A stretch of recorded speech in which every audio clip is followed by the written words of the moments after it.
Hey, this is Taylor with Believe in the Run, and I'm here with another Dirt Division full review on the Brooks Catamount 4.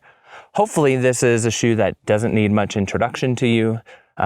The third version, just this last year, won some Best in Gear awards for overall trail shoe and the best all-around trail shoe for us. And this particular version is looking to add on to some of those elements and make it a little faster, but a little more history on it. If you remember back to 2020 when the original Catamount came out, I think it was the first, to my knowledge, I think it was the first that had a white upper.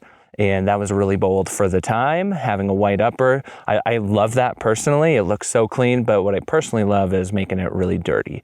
So that was one thing. And then the other thing was that the Catamount, I think, was the debut trail shoe to have a nitrogen infused midsole. And again, I believe that was the case. I'd have to look back. But again, those are things that have always been on my mind for the Catamount. The second version updated the upper, did some small tweaks to the midsole, had the same DNA Flash V1 with a SkyVault plate. The third version, the Brooks Catamount 3 that we really loved, adjusted that fit a little bit, didn't really do anything underfoot, and it just made for a great all-around trail shoe. I felt like I could race in it. I felt like I could run daily miles. I felt like I could hit the peaks or, do a tempo session on the dirt. It's based off of the Hyperion line. So again, meant to be a versatile shoe. And here we are with Brooks Catamount 4. And when we were at the running event, I basically had to stop from drooling right on camera because everything that they were saying that was going to be updated in this particular version is what we reviewers wanted out of the third version. We wanted a little more of this, a little more of that, and that seems to be what the Brooks Catamount 4 is supposed to be. And so, after all the miles, how do we feel? Well, let's just get into it. Overall, I think the Brooks Catamount 4 is going to remain a very versatile option. Even though it gained 2 more millimeters of stack, now it's a 34 millimeter in the heel to 28 in the forefoot, so a 6 millimeter drop. It added 2 millimeters, but remained the same drop. And so overall, it felt fairly similar in terms of it felt like a moderate stack trail shoe that could go many different paces and places. I say that quite often. It remains being a versatile trail shoe. On the upper side, what they've adjusted is actually not much. They still have a very similar engineered mesh, which we loved, and the way that fits around the foot so nicely. If you're familiar with Brooks, you know that they are one of the masters of having just a phenomenal upper in terms of comfort and performance. And so that is certainly the case here in the Catamount 4. And again, that engineered upper is light, it's breathable, and it maps to the foot really well. It's fairly durable. In the third version and the second version, I had virtually no wear on the upper for however many miles I put on it. And being that this is a similar design, similar weave, I would say that this is going to be a very durable one as well. The fit is one of the paramount things about the Catamount, and that it's fairly fitted in the heel and in the forefoot. There's a little bit of wiggle room, but the midfoot really cinches down nicely. It's a really secure fit, really comfortable, and that overall fit, again, is going to be one of those things that kind of carries through the line from the second and the third version to the fourth version, and that, I think, is so foundational to this recipe, having that fit to be comfortable and confident in. One thing that they adjusted is that there's more structure and padding in the heel, and I think that's just going to do very well for those who wanted to go farther in this shoe. I found this to be a very comfortable fit, especially the longer I went. There was a little bit of heel lift, even though I swung the laces through the upper holes, tried to do a few different lacing techniques, but I just got a tiny bit of heel lift on the uphill, which is more annoying than performance oriented. But just know that that's the case. But again, I think the overall comfort and the fit of the upper is going to do really well for a lot of different things you would want this shoe for. It does have a fully gusseted tongue. It lays really gently on your foot. Some people in the past have had this dancing around. It really stayed secure for me. This tongue, it was comfortable. I had no irritation. I always wear quarter length socks or crew socks, so I didn't have any irritation here. That's really soft on the top of this tongue. Moving down to, I'm just going to flip it over to the outsole because this is another familiarity with this line.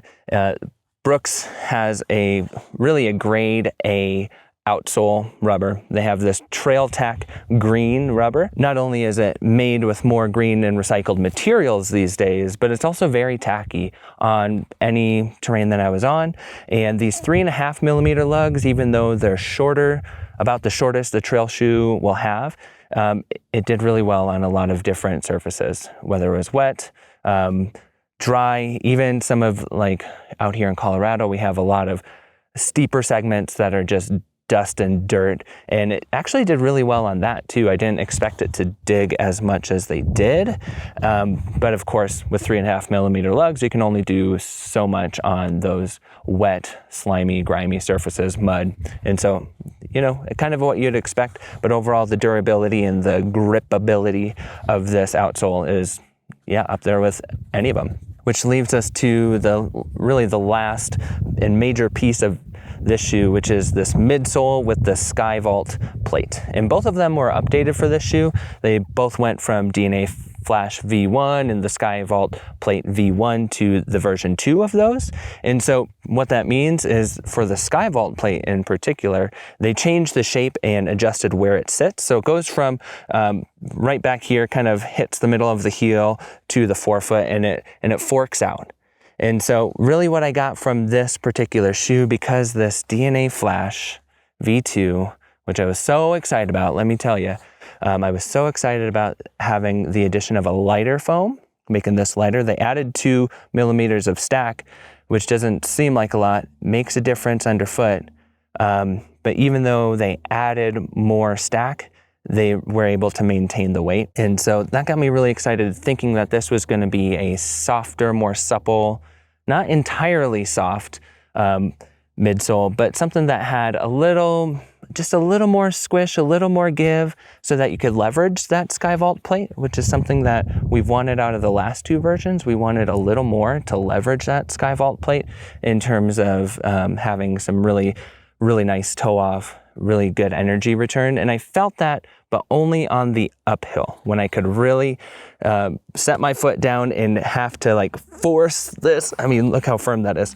Have to force this midsole to react with that plate. And so that was really the only time I ever got any plate action. Sure, it was helpful with stability. Okay, another thing that was helpful with stability was this heel felt a lot more like the Caldera, if you're familiar with that. It governed a lot of my downhill stability, and even on the flats, I could feel that it was kind of trying to take over the ride a little bit. And to me, in this particular shoe, I'd call that a negative. But for some who want to take this particular shoe longer, it's kind of a give or take, whatever is your preference there. But for me, I thought that was kind of a negative for how much they wanted to govern the ride with that. Back to the midsole, it was just firm. I don't know, it was just firm. I really wanted to just take a meat tenderizer, especially to this heel, soften it up so I could utilize some of the energy that's in this package already, but you can't get it because it's just so firm. And I don't mind a firm midsole at all, okay? I really don't. But for some reason, whenever this recipe, I don't know if it changed from their pre-production models to the production, who knows, but I just really wanted more out of this. Again, I think that would allow it to go farther, more comfortably and faster when you're able to utilize that. It doesn't have to be, man, I'm going to sound like a broken record here. It doesn't even have to be that much softer to really utilize everything that's in here and feel speedier, feel more confident in a race day shoe. Sorry to say that, I liked a lot of this shoe, and if I isolate it as a shoe itself, it's a pretty good shoe. But when compared to, again, what the paper says, to other race day models out there, when you're starting to compare it across the board, I think that this one, for me, form was a 3. They had all the things that would have made it a really great race day shoe. Still a good overall shoe if you like something that's a little firmer. I think the additions are setting it up, hopefully, for a phenomenal V5. For fit, I'd go as far as saying this is a 4. I really do enjoy the Brooks Catamount fit. The only slight thing that I had against it was a little bit of heel lift every now and then, especially on the uphills. And for function, I'm going to go to 3 again. Again, it's a pretty decent overall trail shoe. I don't think it necessarily improved in terms of performance from V3. And yeah, I didn't find myself wow in really any factor. And so it's good when you compare it to the masses, but it's not great, not what I was hoping. So I'm going to give it a 3 for there too. So which my overall score would be 3, 6, 10, 10 out of 15. So I don't know. Hopefully, I mean, if any of you get a version with a softer midsole, I'd almost pay you straight up for it because there's so much here, so much to love, but didn't quite execute. That's your thoughts. Brooks Catamount 4.